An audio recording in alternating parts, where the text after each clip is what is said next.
never really right time obtuse. Getting in the fight, I might lose. Never really had the bout nice boobs. Flipping out to Waku 992. Picking up the mic to spike my views. Keep it kinda like haikus. I'ma take the night to write my news. What's the height I wanna strike my noose? We're never really gonna understand this, why I gotta write a symphony. I'm just making use of what I know, so I'm guessing I prefer to do it rhythmically. But I never really seem to get it right. The imperfectionist is just a kid in me. Yeah, I struggle as an artist, I'm the face of definition, woo, the epitome. And I've always had a problem hating on myself, stacking up my wealth to put it on a shelf and throw it down a well. And maybe I rebel to feed it to the devil, never would repel people that I seek to meet in evil hells. Reaching like a leash, I seek it to excel. A cheeky freak that isn't Greek up in the shell, but my mystique is just unique enough to sell. I'm a lyricist, not a rapper, broken so we're not immune.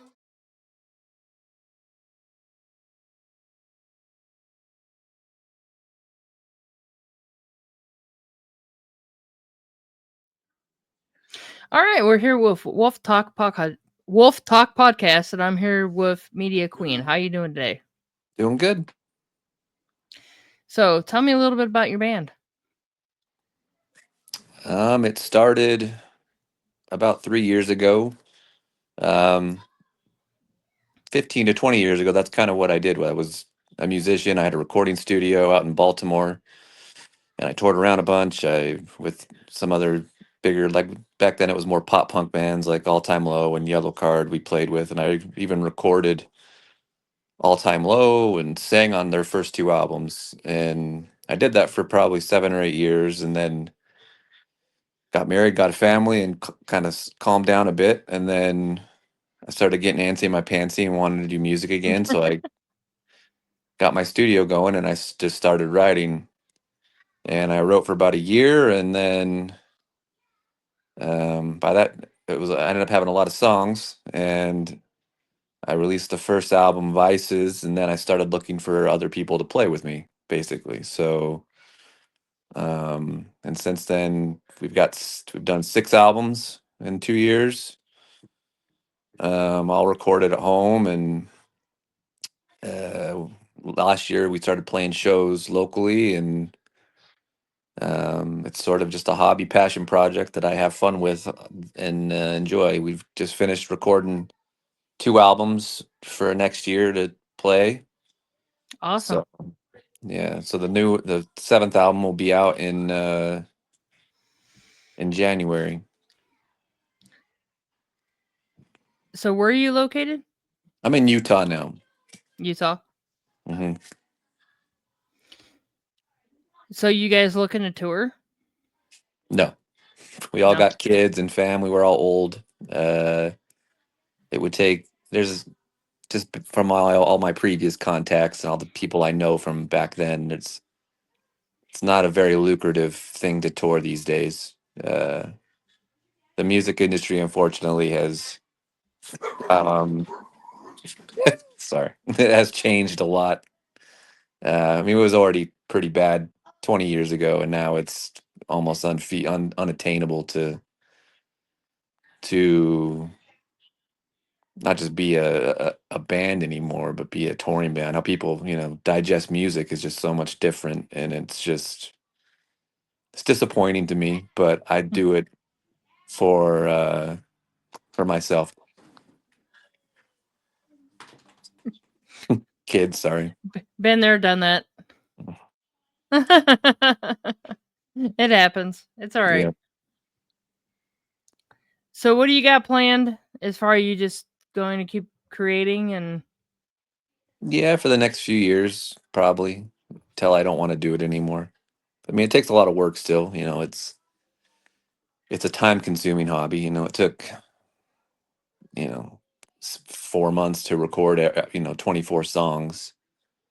It just takes time. If you did do it the way that I want to do it, which I'm not an amazing recording engineer like some of the guys I worked with and that I know that, but I'm decent enough where I know how to do things and how to make it sound proper. So it sounds like something that would be on the radio, or, it sounds right. professional.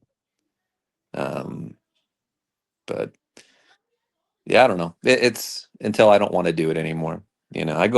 It's sort of it's been sort of ingrained in me since I was a kid, where music has just always been a big part of my life. So you bought an album and you'd listen to it over and over and over again, and or you go to a used record shop and just buy an album based on a cool looking cover. You just be just Right?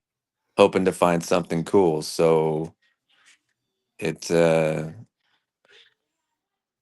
so well, and for me, I just enjoy. I don't enjoy the actual. I enjoy the creation part of it and writing something new and interesting. I don't enjoy the editing and mixing portion, but Hmm. I enjoy it when it's done. And in the end, I'm really just writing things that I want, that I miss, and that I want to hear, that I don't really hear much anymore. It's music that from the it's hard rock from the 2000s with mixes of modern things from today. From It's got, Deftones and Hum and Failure, Foo Fighter vibes to heavier stuff. And we got some really heavy songs that are more, from like Every Time I Die or Norma Jean or Sepultura, things that I grew up really enjoying. Because that's kind of part of it too, is I just do what I want. I'm not pigeonholed in one area. I can kind of just choose what I want to do that day. So, So are those your influences and then why you got started? yeah, I mean, I think those are some of my initial influences I mean, kind of started with like Nirvana and Tool, the Offspring, things like that in the early '90s, Green Day, and then it just sort of pinned it out when I started realizing there's other.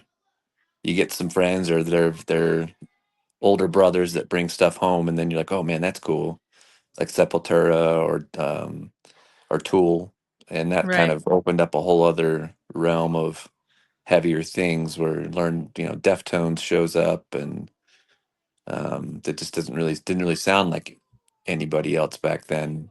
um so Hum was a big one for me when I was younger. Failure. um Hold on one second. I'm doing an interview, man. Can you please go back in there? Marvel, shut the door, please. Sorry, my mother just came in for the holidays, so there's a lot of action going on right now. No, you're fine. But those were in Foo Fighters when Foo Fighters initially came out. I always really enjoyed how he did everything on his own, and how he was uh, played everything and wrote everything. Dave Grohl, I thought that was a really cool concept, and that's kind of what I did here. When I got the band, they started writing and helping more as they came, but um, I enjoy just kind of getting a feel for or an idea, and just seeing where it goes. So, but those were my influences back then for sure. So what instrument do you play? I play everything on the recordings, so everything is done by me. So I sing, play guitar, play bass. Um, the drums are MIDI drums that I write out basically, which is another reason I enjoy doing it this way, because back in the day it was a lot harder to record drums, and wasn't my favorite thing. So it's a lot easier nowadays to put together a finished product than it was back then. It would take couple days to do a demo. It would be loud. You'd have to use a lot of microphones, and nowadays I could put down a demo in an hour. Right. And so the technology's come where it's, for my time, where it gives me, um it makes it more feasible for me with kids and with a crazy life and works, where I can on the side put something together really quickly and then work on it. So compared to the time consuming that it when I'm in my 20s, it was, that's all I did. It was just I was in a recording studio all day, or I was recording other bands, or Right. so. Yeah. So it's nice to have that type of speed, and where you can get an instant ideas and put them out quickly. All right. So basically you're just eager to get some more stuff out there. Make it Yeah. creative. No, absolutely. It's not, it's meant in the end, it's for me. And if other people enjoy it, then that's a good thing. Right, You absolutely. know, but it's something that I just enjoy doing, and it's the type of things that I want to hear. Like I said, it's not something. The type of music I'm doing isn't something you really hear much anymore. It seems like there's not a lot of rock bands really, or hard rock bands. I mean, everything is 8-string guitars and lots of. I don't know. It's not that a lot of the like modern metal and things kind of sound very similar to me. That there's some really good bands out there that are doing good things, but um, there's not a lot of just picking up a 6-string guitar and trying to come up with something to me. Right. It's um, and I kind of miss that where you could still make a really heavy riff or a heavy song or a beat with a 6-string and just regular old drop D or whatever tuning. So I miss that, and it's sometimes I think when a guitar is so down tuned, sometimes it's hard to pick out what they're actually doing. The notes don't always come through. It's so deep that you kind of lose some of it in the translation. Um, I want to hear what's happening. I want to bang my head, to the actual riff and not just the beat and like the chugs of what you think might be happening. So you said So you have 2 albums ready to come out. When's the first album coming out? for first one is coming out January 3rd. It's called Firestarter. And the eighth one will probably be out in like April. They're both done, and we'll start releasing some singles from that one. It's probably my favorite album I've ever done. Is the eighth one. So we're gonna call it When We Were Young. So, um, Do we have thought a about date in April? no, not yet. No. But probably at the end of April. That's my rough guess. So, but they're real good. They're definitely the best recordings I've done, and I think they're some of my best songs. So. Well, everybody, make sure you look him up and wait for those albums to release. Yeah, check us out on YouTube, on Spotify, Apple Music, all that stuff. We're on all those. I mean, everything we put out, we were getting, we're slowly building and getting more fans, and you know, uh, more people are getting engaged and streaming it. We had, I think, like 150,000 or 170,000 streams last year on Spotify alone. Like it's getting bigger. Um, so people are saving it and playing it. It's just like I said, still how music's consumed is still kind of different. It's new to me where um sorry.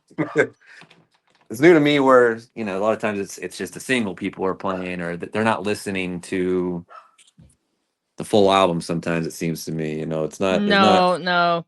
I've done over 800 interviews, and everyone says that people are putting out singles nowadays because the attention spans is not totally there yet.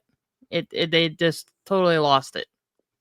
yeah, I don't know how I feel about it. I don't know if I think it's kind of a lost I think it's something's lost now where kids you can't go out and find an album and play it back to front and enjoy the whole thing and then just by the end of it 2 months later every part of it it's Right. something that's a part of your time and of your life in that time, and now it's everything's tied to TikTok and to Instagram, and I'm Mhm. trying to kind of get into some of that stuff, but it's difficult for me just because I think it kind of devalues what you're doing where you're not consuming it, you're kind of browsing it. You know what I mean? You're not. Right. And I mean, it's how things are with technology these days. It's difficult for just that the attention spans of people are different now. You know, I still listen to music, the same way I've always done. I'm always listening to music and listening to new bands and checking them out. But I think that's sort of a dying art, and which I think is also going to end up killing a lot of what music is. It's not, it's just not this. There's not. I think most musicians are going to end up doing what I'm doing. It's just sort of a passion because there's not really money in it. There's not really a way to sustain your lifestyle or to even make a decent living doing it anymore, unless you're really at the top echelon. And most of those type of bands are legacy acts anyway, where they've been around a long time. So I don't know. No, It's depressing to me. It sucks. It's that music has kind of gotten to that point, and it doesn't seem like that many people care. There's so much forms of entertainment and things that music to me was the most important thing. I really enjoyed movies and art and everything else and books. I still read a ton of books, but music has kind of taken that. I think, it just kind of feels like it's taken that final death toll over the next, especially as AI starts getting more involved and people are doing AI songs. Like, I don't know where it's going to go from here. right. It's a bummer So because it's do you how I have grew up. merch? uh, we do at shows. So we do merch, but it's basically just local. If you do want to get some merch from us, you can just message us and we have pictures online of our different merch that I can send to them. But yeah, right now we're just pretty much have it locally that people buy them. Oh, that's cool. All right, Yeah, everybody, go check them out and make sure you save anything that's coming out. I can't wait for the new albums. yeah, they're So bangers. that's Check them out. If you like hard rock music, you'll like it. all right. So anything else that you want to say? No, we'll just this summer we'll be playing shows again in Utah and maybe some of the West Coast as well. Check out the new albums; they're really, really good. 20 years ago, they would be this new album especially. Like it would have been I think it would have been one of the bigger albums of that time. It's a really, really good album.